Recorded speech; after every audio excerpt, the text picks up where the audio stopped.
Naglagay na ako ng olive oil, din garlic.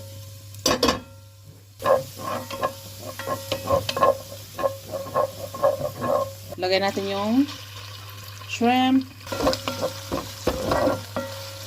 Madali lang naman maluto yung shrimp. Then maglagay tayo ng ground pepper. Konting salt. Ikos-mikos. O, diba? Then pwede na natin ilagay yung cilantro, mga langga. Lagay natin. Mabango kasi ang cilantro pag hinalo mo dyan. At pagkatapos lagyan na natin ng cream. Yan ang mga langga. Masarap sana lagyan natin ng spinach. Kaso ayaw nila. So, cilantro tsaka parsley lang lagay natin. Maglagay tayo ng chili flakes, mga langga. Haluin.